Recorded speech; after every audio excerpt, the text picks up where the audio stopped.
اور میں یہ کہنے پہ مجبور ہو گیا ہوں کہ اہل السنہ کے جو علماء ہیں وہ ہم عوام سے باتیں چھپاتے ہیں اہل بیت سے متعلق اور بنو امیہ سے متعلق۔ وہاں پہ فحش قسم کی گالیاں دی جا رہی ہوتی ہیں حضرت امیر معاویہ رضی اللہ عنہ یا ان کے ساتھی صحابہ کو، لیکن یہ لوگ اس پہ خاموشی اختیار کرتے ہیں۔ مولانا مودودی صاحب کا جو کام ہے وہ ہلکا ہے اپنے سورسز کے اعتبار سے مرزا صاحب کے کام سے۔ تو انہوں نے ایک سوال کی اجازت دی، ان میں سے ایک یہ تھا، میں نے کہا تھا کہ جی آپ کے جو ریسرچ پیپر ہے اس کا عنوان ہے صحیح الاسناد احادیث، یہ کیا ہوتا ہے؟ کیا وہ حدیث جو صحیح الاسناد ہوتی ہے اس سے استنباط و استخراج ہو سکتا ہے؟ ٹھیک ہے، تو راویوں کے نام مل جاتے ہیں تو شبہ پڑ جاتا ہے کہ یہ کون سا ہے۔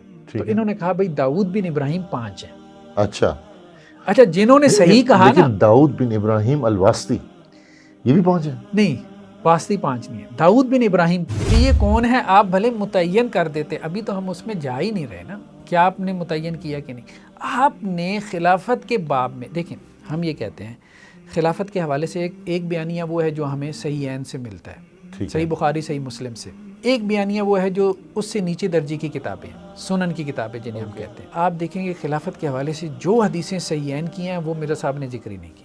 یہ بھی ہو سکتا ہے کہ ان کی کسی سے ملاقات ہوئی ہو اور اس کا نام سفینہ ہو، اس کا نام سفینہ، اور یہ بھی ہو سکتا ہے اس کا نام سفینہ نہ ہو، اس نے آپ کو کہا ہو کہ میں سفینہ ہوں۔ لیکن یہ وہ زمانہ ہے جو فتنوں کا زمانہ ہے۔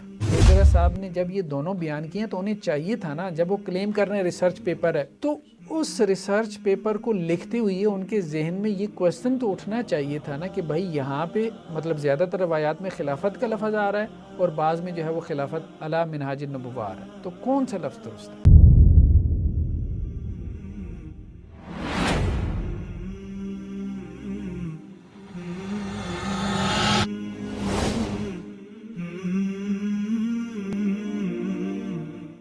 جی ڈاکٹر صاحب، میری نظر سے ایک انجینئر محمد علی مرزا صاحب کا ایک ریسرچ پیپر کتابچہ گزرا ہے، اور اس کتابچے کو پڑھنے کے بعد میری تو آنکھیں کھل گئی ہیں، اور میں یہ کہنے پہ مجبور ہو گیا ہوں کہ اہل السنہ کے جو علماء ہیں وہ ہم عوام سے باتیں چھپاتے ہیں اہل بیت سے متعلق اور بنو امیہ سے متعلق۔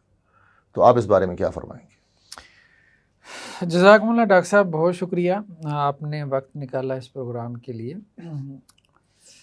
بسم اللہ الرحمن الرحیم۔ دیکھیں بات یہ ہے کہ ہم یہ تو نہیں کہہ سکتے کہ اہل سنت کے علماء چھپاتے ہیں، کیونکہ حدیث کی جن کتابوں کے مرزا صاحب ریفرنس دے رہے ہیں وہ بھی کوئی شیعہ علماء نے نہیں لکھی، وہ اہل سنت کے علماء نے لکھی ہیں۔ تو یہ ساری حدیثیں آپ کہاں سے لے آئے ہیں؟ اگر اہل سنت کے علماء نے چھپائی تھی تو آپ کو کہاں سے ملی ہیں؟ کسی غار سے ملی ہیں، ٹھیک ہے؟ ڈاکٹر صاحب ایک منٹ، میں یہ کہنا چاہوں گا، پرانے اہل سنہ کے علماء کی بات نہیں کر رہا، پاکستان کے اہل سنہ کے علماء کی بات کر رہا ہوں۔ وہ اپنی مساجد میں اپنے جمعوں کی تقریروں میں بات ہی نہیں کرتے۔ جی، دوسری بات جو اہم ہے کہ یہاں کے علماء بھی چھپاتے نہیں ہیں، مطلب یہ ایک بڑی بات ہو جائے گی اگر ہم کہیں کہ چھپاتے ہیں، کیونکہ آپ کو معلوم ہے کہ صحیح بخاری ہے، صحیح مسلم ہے، ایون کہ صحیح ستہ ہے، یہ سب مدارس میں پڑھائی جاتی ہیں، ٹھیک ہے، تو طلبہ کے سامنے یہ احادیث موجود ہیں، پھر ذکر کیوں نہیں کرتے؟ اچھا دوسری بات یہ ہے کہ ترجمے بھی یہاں کے علماء نے کیے ہیں، ٹھیک ہے، اردو تراجم بھی، وہ تراجم بھی عوام الناس کے لیے کیے ہیں۔ اب مرزا صاحب کو بھی اگر معلوم ہوا ہے کہ یہ روایات ہیں تو تراجم پڑھ کے معلوم ہوا ہے، تو علماء نے تراجم نہ کیے ہوتے تو ان کو کیسے پتہ چلتا؟ ڈاکٹر صاحب یہ بات درست ہے، میرا اعتراض یہ نہیں ہے، ذکر کیوں نہیں کرتے؟ اب بات یہ آ گئی کہ پبلکلی عوام الناس کے سامنے ذکر نہیں کرتے، یعنی ایک بات ہے چھپانا اور ایک ہے کہ پبلکلی اس کا ذکر کرنا، یہ دو مختلف باتیں۔ تو علماء نے نہ تو اس کو چھپایا ہے کہ آپ یہ کہہ سکیں کہ جی مرزا صاحب یہ کہہ سکیں کہ جی علم کو چھپایا جا رہا ہے، ہاں یہ بات اہم ہے کہ وہ پبلکلی ایسی روایات کو بیان نہیں کرتے۔ وجہ کیا ہے؟ ہاں وجہ یہ ہے کہ اس سے ایک عام آدمی کا جو ذہن ہے وہ مطلب ڈسٹریکٹ ہو سکتا ہے۔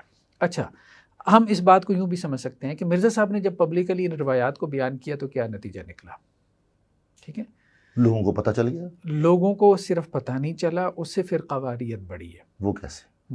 وہ اس طرح سے کہ ابھی آپ مطلب دیکھیں مرزا صاحب کی جو ویڈیوز ہوتی ہیں، ٹھیک ہے، وہ خود یہ کہتے ہیں کہ سیدنا امیر معاویہ یا رضی اللہ عنہ کہتے ہیں. پہلے سیدنا کہتے تھے، اب وہ کہنا چھوڑ دیا، لیکن کم از کم یہ کہ رضی اللہ عنہ کہتے ہیں، یا گالم گلوچ کے قائل نہیں ہیں، وہ یہ بات کہتے ہیں. لیکن ان کا جتنا ویور ہے، جتنے ان کے فالورز ہیں، وہ سب ان کی ویڈیوز کے نیچے گالم گلوچ کر رہے ہوتے ہیں. ان کے بعض واٹس ایپ گروپ میں خود ایڈ رہا ہوں، وہاں پہ فحش قسم کی گالیاں دی جا رہی ہوتی ہیں حضرت امیر معاویہ رضی اللہ عنہ یا ان کے ساتھی صحابہ کو، لیکن یہ لوگ اس پہ خاموشی اختیار کرتے ہیں. دیکھیں ڈاکٹر صاحب، وہ لوگ جو گالم گلوچ کرتے ہیں ہمارا ان سے کوئی تعلق نہیں. میں ایک سنی کی حیثیت سے آپ سے پوچھنا چاہتا ہوں، بھئی ہم تو گالی نہیں دیتے، لیکن ہمیں حق تو بتا دیں. جی بالکل. اب بات یہ ہے کہ ہم نے کہا کہ علماء نے حق بیان کر دیا، ٹھیک ہے، احادیث کی کتابوں کے ترجمے کر دیے، لیکن مساجد میں کیوں نہیں بیان کرتے؟ مساجد میں صرف یہ ہے کہ پبلکلی اس کو بیان نہیں کیا کسی حکمت اور مصلحت کے تحت. ٹھیک ہے، آپ کو اس سے اختلاف ہو سکتا ہے، وہ کیا حکمت ہے ہم جاننا آپ چاہیں گے. ہاں آپ کو اس سے اختلاف ہو سکتا ہے کہ جی بیان کرنا چاہیے تھا. ٹھیک ہے، میری رائے اس کے بارے میں ڈیفرنٹ ہو سکتی ہے کہ جی بیان کرنے سے شاید فساد بڑھ جائے، فتنہ پیدا ہو جائے. وجہ کیا ہے بیان نہ کرنے کی، وہ حکمت کیا ہے؟ جی اس میں دیکھیں، بات یہ ہے کہ ان چیزوں کا تعلق ہمارے عقائد سے نہیں ہے. ایک خاص طبقہ یا ایک مسلک ان کے ہاں تو یہ بنیادی عقائد میں شامل ہے، امامت وغیرہ. ٹھیک ہے، لیکن اہل سنت والجماعت کے ہاں، تمام مکاتب فکر کے ہاں ان چیزوں کا تعلق تاریخ سے ہے، تاریخی واقعات سے. یعنی یہ ایک تاریخی واقعہ ہے، ایک تاریخی حادثہ ہے. کربلا کا جو واقعہ ہے ہمارے بنیادی عقائد سے اس کا کوئی تعلق نہیں. قیامت والے دن مجھ سے یا آپ سے یا علی مرزا صاحب بھی یہ نہیں کہتے کہ ہم سے پوچھا جائے گا جنگ صفین کے بارے میں، جنگ جمل کے بارے میں یا واقعہ کربلا کے بارے میں. ڈاکٹر صاحب یہ بڑا آسان ہے کہہ دینا کہ جناب ہمارا یہ تاریخی واقعہ ہے، ہمارا اس سے کیا تعلق، ہم سے اس کا سوال نہیں ہوگا. ٹھیک ہے، میں یہ کہتا ہوں، مانتا ہوں کہ ابو جہل کا حساب مجھ سے نہیں ہوگا، ابو لہب کا حساب مجھ سے نہیں ہوگا، لیکن اگر تاریخ کے طالب علم کے طور پہ تو مجھے بتانا چاہیے نا. ہاں، اب دیکھیں کہ اصل میں بات کیا، ہم یہ نہیں کہہ رہے کہ اس پہ ہمیں گفتگو نہیں کرنی. دیکھیں، گفتگو کے لیے تو ہم بیٹھے ہیں، گفتگو کرنے کے لیے تو ہم بیٹھے. ہم یہ نہیں کہہ رہے کہ ہم نے گفتگو اس پہ نہیں کرنی، گفتگو تو ہم نے کرنی ہے. ہم صرف یہ کہہ رہے ہیں کہ ایک چیز کی جتنی حیثیت ہے ہمیں اس کو اتنی ہی حیثیت دینی ہے. جیسے اللہ تعالیٰ نے قرآن میں کہا لہا ما کسبت ولکم ما کسبتم. دیکھو پچھلے لوگوں نے جو اعمال کیے نا، انہوں نے وہ کما لیا. یزید نے جو کچھ کیا اللہ کے یہاں اس نے اس کی جزا پا لی. ٹھیک، وَلَكُمْ مَا كَسَبْتُمْ، اللہ تم سے پوچھے گا بھائی تم کیا کر کے آئے ہو. مطلب میرا اور آپ کا اصل فوکس یہ ہونا چاہیے، یہ ہماری دعوت اور تبلیغ کا.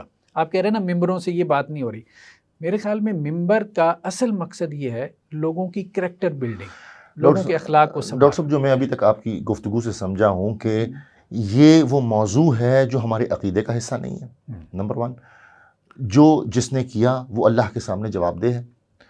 دوسری بات یہ ہے، آپ بتائیے. میں جی ہم یہی بات کہہ رہے ہیں کہ اصل فوکس ہمیں لوگوں کے عقائد اور اخلاق، اس کی اصلاح، ممبر اور محراب کا اس سے فساد پھیل سکتا ہے. ہاں، دوسرا یہ ہے کہ اس پہ گفتگو کرنی چاہیے، لیکن یہ ہے کہ یہ ہمارے دین کا کوئی بنیادی یا فنڈامنٹل کانسیپٹ نہیں ہے کہ جس کو بیان کرنا اتنا ضروری ہے کہ ہم کہیں کہ جی ہر دوسرے خطبے میں جو ہے وہ ہم اس کو نقل ہی کریں. باقی ٹھیک ہے کہ ہم جیسے آج گفتگو کے لیے فضائل تو بیان کر سکتے ہیں، بالکل بیان کر سکتے ہیں، وہ بھی کم ہوتے ہیں. نہیں آپ یہ نہیں کہہ سکتے کہ کم. دیکھیں میں نے تو خود جو ہے وہ اہل بیت کی فضیلت کے اوپر سر وہ بہت کم ہے. آپ جتنے فضائل ابو بکر صدیق، حضرت عمر اور حضرت عثمان یا دیگر صحابہ اکرام کے بیان کرتے ہیں، اتنے حسن و حسین کے نہیں بیان کرتے. نہیں اب دیکھیں یہ اب آپ کی ایک اسیسمنٹ ہے، ٹھیک ہے، آپ کی ایک آبزرویشن ہے، ٹھیک ہے، ہمیں اس سے اختلاف ہو سکتا ہے، ہمارے خیال میں ایسا نہیں ہے. اچھا سر ایک بات بتائیے کہ اس سے پہلے مرزا صاحب سے پہلے کس نے کام کیا اس کے اوپر، اس موضوع کے اوپر؟ دیکھیں بات یہ ہے کہ یہ جو فکر مرزا صاحب نے پیش کی ہے، ایک بات تو یہ ہے کہ یہ کہتے ہیں کہ جی علماء نے اس کو چھپایا. ہم نے کہا کہ وہ بات ٹھیک نہیں. پوائنٹ نمبر 1 وہ آپ نے ڈسکس کر لیا. علماء نے ترجمے کیے ہیں، اردو ترجمے علماء نے ان کے ہاتھ میں پکڑائے ہیں حدیث کی کتابوں کے. ٹھیک ہے، لیکن مرزا صاحب جو فکر پیش کر رہے ہیں یہ فکر ہمیں اہل سنت کی تاریخ میں نہیں ملتی. تاریخ میں نہیں، بالکل نہیں ملتی. 1400 سال کی تاریخ. Are you sure؟ بالکل ایسا ہی ہے. یہ آپ کا بہت بڑا دعویٰ ہے. جی بالکل ایسی ہے. یہ جو تاریخ ہے اس کی سند جو ہے مرزا صاحب کے استاد، وہ خود اس استاد مانتے ہیں جی، مولانا اسحاق جھالوی صاحب جو فیصل آباد کے تھے. ٹھیک ہے. اور مولانا اسحاق جھالوی صاحب نے یہ فکر لی مولانا مودودی سے. ٹھیک ہے. سب سے پہلے ہمارے سامنے کتاب آتی ہے مولانا مودودی کی خلافت و ملوکیت کے نام سے. اچھا وہ کتاب بھی رد عمل میں لکھی گئی. کس کے؟ یہ بیسیکلی محمود عباسی صاحب تھے جن کو کہا جاتا تھا کہ جی یہ پاکستان کے سب سے بڑے ناسبی ہیں. بہرحال ہم اس میں نہیں جاتے وہ ناسبی ہیں کہ نہیں ہیں، ہمیں کسی کے ذات کے اوپر کیا گفتگو کرنی. لیکن ان کی جو ایک فکر تھی، ایک سوچ تھی، خاص طور پہ تاریخی حوالے سے ان کا جو نقطہ نظر تھا، اس کے رد عمل میں مولانا نے کتاب لکھی تھی. یہ آپ اس بات میں شور ہیں؟ جی بالکل ایسے ہی ہے. یا یہ آپ کا خیال ہے یا آپ کے پاس کوئی ریفرنسز ہیں؟ یہ ایسے ہی ہے، تاریخی حقیقت یہی ہے. عباسی صاحب کے رد عمل میں لکھی؟ ہاں عباسی صاحب کے رد عمل میں لکھی گئی. بلکہ مولانا کی بعد میں آپ بعض تحریریں دیکھیں تو اس میں واضح طور پہ ان چیزوں کا ذکر ہے. اوکے.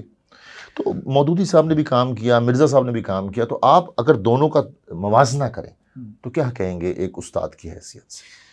دیکھیں مرزا صاحب کا جو کتابچہ ہے یہ ہمارے سامنے اسکرین پہ ہے. اس کا جو ٹائٹل ہے وہ کیا ہے؟ واقعہ کربلا کا حقیقی پس منظر 72 صحیح الاسناد احادیث کی روشنی میں. ٹھیک ہے. یہ 32 صفحات کا کتابچہ ہے، 6 چیپٹرز ہیں اس میں، مطلب چھوٹا سا کتابچہ ہے. 72 صحیح الاسناد احادیث، یعنی انہوں نے یہ کلیم کیا ہے کہ میں نے واقعہ کربلا کا جو پس منظر ہے، جو اس کا ہسٹوریکل بیک گراؤنڈ ہے، وہ احادیث سے ثابت کیا ہے. اس کا ٹائٹل یہی ہے. ٹائٹل یہی ہے. ٹھیک ہے. لیکن مولانا مودودی صاحب کا جو کلیم ہے وہ بالکل ڈیفرنٹ ہے. وہ مولانا مودودی صاحب نے خود ان کی جو کتاب ہے اس میں انہوں نے یہ بات کہی ہے، بتائیے ہمیں، کہ یہ ہمارے سامنے ان کی کتاب کا یہ پیج نمبر 299 ہے، خلافت و ملوکیت. ٹھیک ہے جی. مولانا مودودی صاحب کہتے ہیں کہ جو تاریخی مواد ہم نے اس کتاب میں پیش کیا ہے یہ تاریخ اسلام کی مستند ترین کتابوں سے ماخوذ ہے. ٹھیک ہے. تو مولانا مودودی صاحب کے جو سورسز ہیں وہ تاریخ کی کتابیں ہیں. اوکے. اور جو ان کے سورسز ہیں ٹھیک ہے، انجینئر محمد علی مرزا صاحب کے، وہ حدیث کی کتابیں.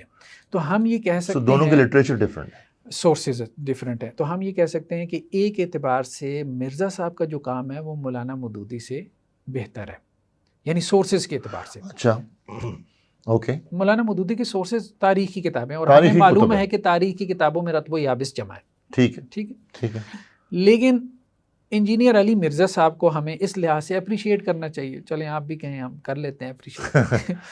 تو انہوں نے حدیث کی کتابوں سے، وہ ایک سٹیپ اوپر ہے، وہ ایک سٹیپ اوپر ہے اپنے سورسز کے اعتبار سے، کہ یہ مستند سورسز ہیں مولانا مودودی کے سورسز سے. تو پوائنٹ نمبر 2 ہم اس نتیجے پہ پہنچتے ہیں کہ مودودی صاحب نے جو کتاب لکھی اس کے جو سورسز تھے وہ تاریخی کتب تھی، اور مرزا صاحب نے جو کتابچہ لکھا ہے اس میں ان کے دعوے کے مطابق وہ صحیح الاسناد احادیث ہے، یا حدیث کی کتابیں کم از کم ان کے سورسز ہیں. باقی وہ حدیثیں صحیح ہیں کہ نہیں ہیں اسی کو تو ہم نے ڈسکس کرنا ہے. اوکے.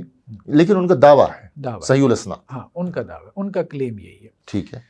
لیکن بعض اوقات حدیث پہ کلام بھی تو ہوتا ہے نا، ایک محدث اسے صحیح کہہ رہا ہوتا، دوسرا محدث صحیح نہیں کہہ رہا ہوتا. آپ اب اس محدث کی بات لے لیں جو صحیح نہیں کہہ رہا، مرزا صاحب نے اس کو صحیح والے محدث سے لیا ہو. ہاں نہیں، دیکھیں بات یہ ہے کہ ہم تو بابوں کے چکر میں نہیں پڑیں گے، ہم تو دلیل کی بات کریں گے. لیکن جب آپ حدیث لیں گے تو اس میں تو اس کا جو حکم ہے وہ کسی بابا جی نے لگایا ہوگا. ہاں نہیں، ایک یہ ہے کہ ایک بابا جی نے حکم لگایا ہے جی، اور ایک بابا جی نے دلیل دی ہے، تو ہم دلیل والے بابا جی کے پیچھے چلیں گے. کیسے؟ مجھے سمجھ نہیں آئی. دیکھیں ایک حدیث ہے جی، اس حدیث کی سند کے اوپر 2 موقف ہیں. جی. ایک محدث فرماتے ہیں کہ یہ صحیح ہے یا حسن ہے، دوسرے محدث فرماتے ہیں کہ جی موضوع ہے یا ضعیف ہے. تو کیا کریں گے؟ اب جو محدث کہتے ہیں یہ ضعیف اور موضوع ہے، اور ساتھ میں وہ وجہ بیان کرتے ہیں کہ اس وجہ سے یہ ضعیف اور موضوع ہے. اچھا ٹھیک ہے. تو ہم کہیں گے بھائی پہلے اس وجہ کو رسپانس کر کے دو. ٹھیک ہے، اس وجہ کو آپ رسپانس کریں. اگر آپ کہہ رہے ہیں کہ یہ صحیح ہے، لیکن اگر آپ کے محدث نے اس وجہ کو رسپانس نہیں کیا، صرف انہوں نے کہہ دیا، تو یہ ایک فتویٰ ہے، یہ تو تقلید ہے، پھر بابوں کی تقلید والی بات ہو جائے گی. ٹھیک، ہم مرزا صاحب تقلید کے خلاف ہیں. ٹھیک ہے، اوکے. اب آپ دیکھیں 2 چیزیں.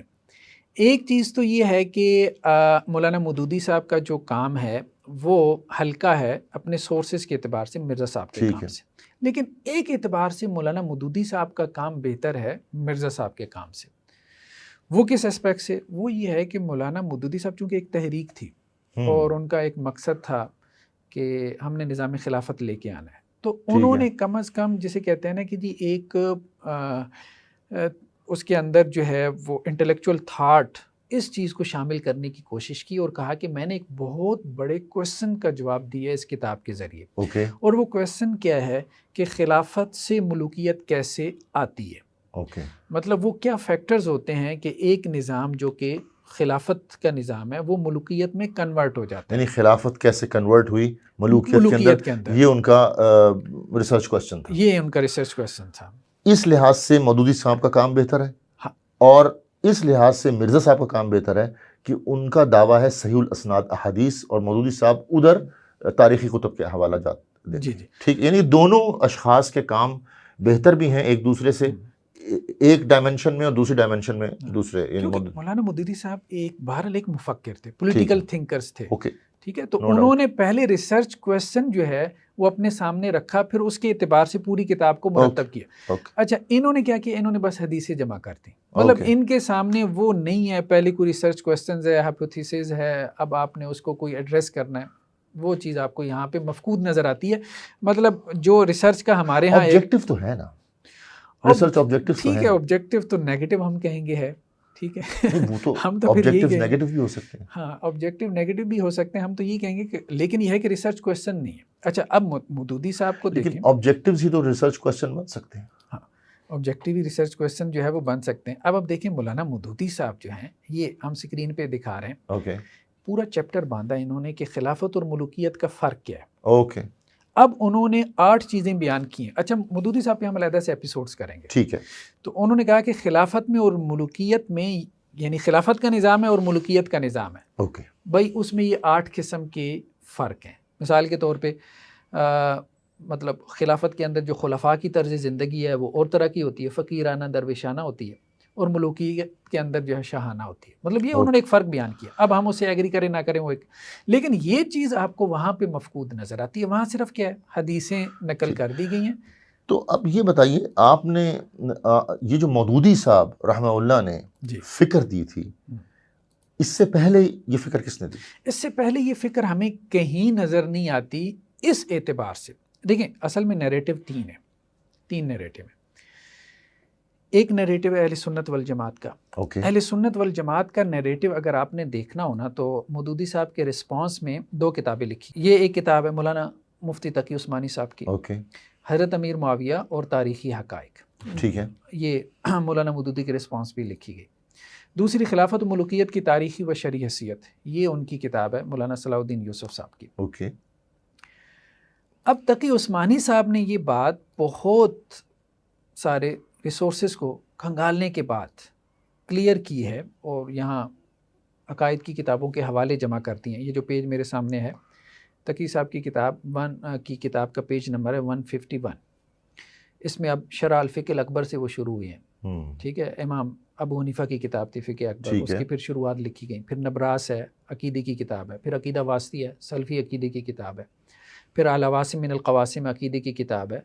پھر ادھر سے آپ چلے جائیں اپنا مرقات المفاتیح ہے. پھر اس کے بعد مجدد الفسانی کی مکتوبات ہیں، یعنی صوفیاء کی عقیدے کی کتابیں، اشعری، ماتریدی، سلفی، سب عقیدے کی کتابوں کے حوالے مولانا تقی عثمانی صاحب نے دیے ہیں، اور کہا ہے کہ یہ سب حوالے جو ہیں یہ بتا رہے ہیں کہ حضرت امیر معاویہ رضی اللہ عنہ کے بارے میں اہل سنت کا موقف یہ ہے کہ وہ اجتہادی خطا پہ تھے. ٹھیک ہے. ٹھیک ہے. اجتہادی خطا کا مطلب یہ ہے کہ ان کے لیے 1 گناہ اجر ہے. اوکے. یہ تو تھا اہل سنت کا نیریٹو جو مفتی تقی عثمانی صاحب نے کتابوں سے بیان کر دیا. اوکے. ٹھیک ہے. یہی کہتے ہیں نا ہم کتابی ہیں، کتابوں کے حوالے انہوں نے دے دی. جی جی بالکل. مودودی صاحب کا موقف یہ تھا کہ یہ غلطی نہیں ہے، یہ اجتہادی خطا نہیں ہے. اچھا. یہ محض خطا ہے.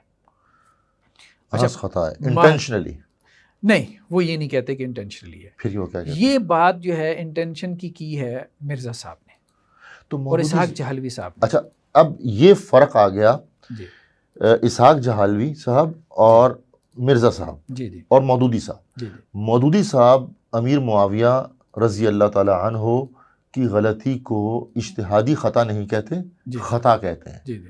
تو مرزا صاحب کیا کہتے ہیں؟ دیکھیں پہلے تو ہم یہ مودودی صاحب کی جو ہے یہ کتاب کا پیج نمبر ہے 343. ٹھیک. وہ یہ کہتے ہیں کہ مجھے یہ تسلیم کرنے میں ذرا برابر تأمل نہیں ہے کہ انہوں نے یعنی ان اصحاب نے یہ غلطی نیک نیتی کے ساتھ اپنے آپ کو حق بجانب سمجھتے ہوئے کی تھی، مگر میں اسے محض غلطی سمجھتا ہوں، اس کو اجتہادی غلطی ماننے میں مجھے سخت تعمل ہے۔ مودودی صاحب نے کہا یعنی وہ اجتہادی غلطی سے غلطی پہ آ گئے، لیکن اس غلطی میں بھی دونوں انہوں میں نے فرق کیا ہے؟ اجتہادی غلطی میں یہ ہے کہ آپ کو ثواب ملے گا، ٹھیک ہے، غلطی میں یہ ہے کہ آپ کے لیے ثواب نہیں ہے۔ اوکے، ٹھیک ہے، اب آپ کے لیے کیا گناہ ہے؟ تو یہاں سے مودودی صاحب نے اپنا موقف جو واضح کیا وہ یہ کیا کہ میں یہ سمجھتا ہوں کہ یہ غلطی ان سے ہوئی ہے لیکن نیک نیتی سے ہوئی ہے، یعنی انہوں نے اسے کوئی گناہ کا عمل نہیں بنایا، لیکن ثواب نہیں تصور کیا۔ ثواب نہیں تصور کیا۔ ٹھیک ہے، اوکے، یعنی وہ یہ کہتے ہیں کہ جو میں سمجھا ہوں کہ امیر معاویہ جو تھے نیک جی نیت تھے جی، لیکن غلطی ہو گئی، غلطی ہوئی، اجتہادی خطا نہیں ہوئی۔ اجتہادی خطا نہیں ہوئی۔ اوکے، یہ اجتہادی خطا سے ایک نیچے کا درجہ۔ ہاں، ایک نیچے کا درجہ آ گیا۔ مرزا صاحب کیا فرماتے ہیں؟ مرزا صاحب کہتے ہیں کہ یہ سب پلاننگ سے ہوا ہے، ہوں، اور یہ فکر انہوں نے لی اسحاق جہلوی صاحب سے۔ اوکے، انہوں نے کہاں سے لی؟ اسحاق جہلوی صاحب سے آگے آپ کو کہیں نہیں ملے گی اچھا، یہ اہل بات۔ سنت میں نہیں ملے ہاں، گی؟ اہل سنت میں اہل نہیں الحدیث جو ہیں ملے گی، وہ نہیں، کہیں پہ بھی آپ کو نہیں ملے گی۔ پچھلے 1400 سال میں مطلب ایک خاص مکتب فکر میں آپ کو اس سے بڑھ کے بھی باتیں نہیں، مل وہ جائیں گی، ان ہم کو آپ چھوڑ دیں۔ جی جی ٹھیک ہے، ٹھیک ہے، ہم اہل سنت کی روایت کی بات ٹھیک کر ہے، رہے ہیں، اب تو اہل اہل سنت کی روایت تو میں نے آپ کو بتایا مفتی تقی عثمانی صاحب نے کتابوں کے حوالوں کے انبار لگا دیے۔ تو اسحاق جہلوی صاحب نے اس کو کہتے ہیں انٹینشنل مسٹیک تھی، تو یہ انہوں نے فکر پھر ان لوگوں سے لی، یہ انہوں نے کچھ تو باتیں انہوں نے سید مودودی سے لی، لیکن مودودی صاحب نے انٹینشنل نہیں کہا، انٹینشنل کی بات نہیں کی تھی، لیکن بلکہ انہوں نیک نے نیتی کی بات کی۔ اسحاق جہلوی صاحب نے بھی اصل میں کوئی اتنی گہرائی سے مودودی صاحب کو نہیں پڑھا۔ اچھا، ٹھیک ہے، وہ ایک سرسری سا مطالعہ کر لیا تو اس سے ان کو یہی بات سمجھ میں آئی۔ جیسے اب آپ دیکھیں آج کل جماعت اسلامی کے بہت سے لوگ جو ہے وہ انجینئر علی مرزا کی ویڈیوز عام کر رہے ہوتے ہیں، یعنی انہیں یہ بھی نہیں پتا کہ ہمارے امام جو ہیں سید مودودی رحمہ اللہ ان کا کیا موقف ہے۔ وہ اصل میں یہی سمجھے بیٹھے ہوتے ہیں کہ جو انجینئر علی مرزا کا موقف ہے وہی ہمارے امام صاحب کا کہنے موقف کا ہے، مطلب حالانکہ دونوں میں بہت فرق ہے۔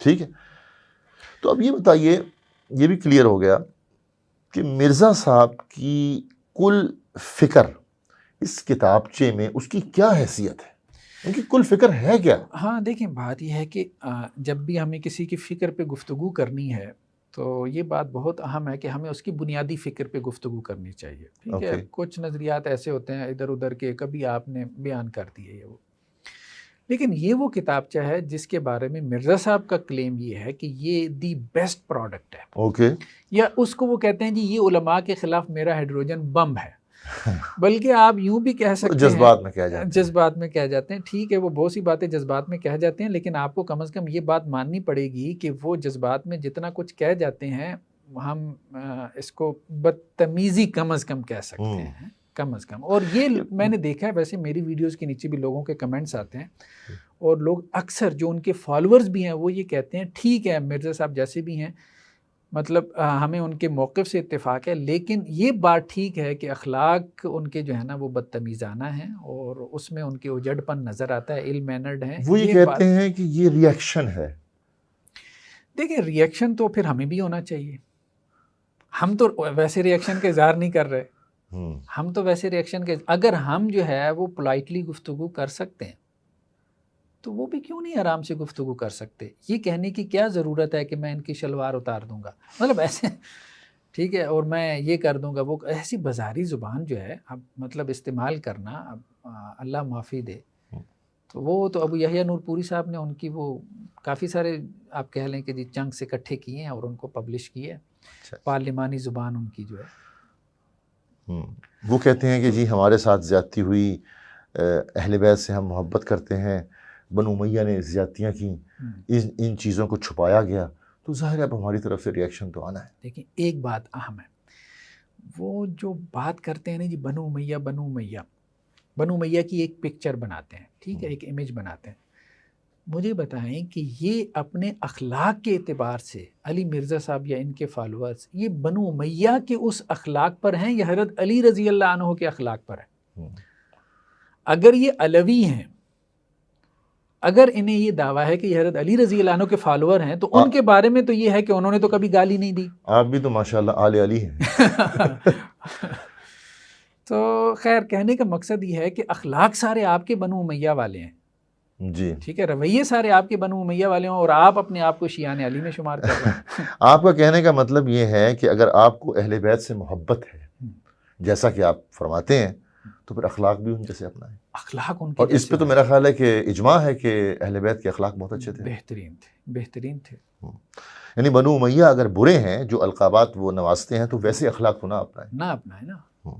یعنی یہ ثابت تو مت کرے نا کہ ہم اسی وجہ سے میں نے کہا تھا کہ میں کوئی جو ہے مرزا صاحب کو میں نے پڑھا, میں متاثر ہوا, لیکن میں اس طرح کے اخلاق جو ہے وہ نہیں پیش کروں گا اور تہذیب سے بات کریں. جی اچھا سر یہ بتائیے ڈاکٹر صاحب, مرزا صاحب نے جو ریسرچ پیپر لکھا ہے, ماشاءاللہ آپ پی ایچ ڈی ڈاکٹر ہیں, اس کو آپ ایکڈیمکلی ریسرچ پیپر, آپ نے یہ بھی اعتراض کیا کہ یہ ریسرچ پیپر ہی نہیں ہے, ذرا فرمائیں فرام دا ایکڈیمک پرسپیکٹو.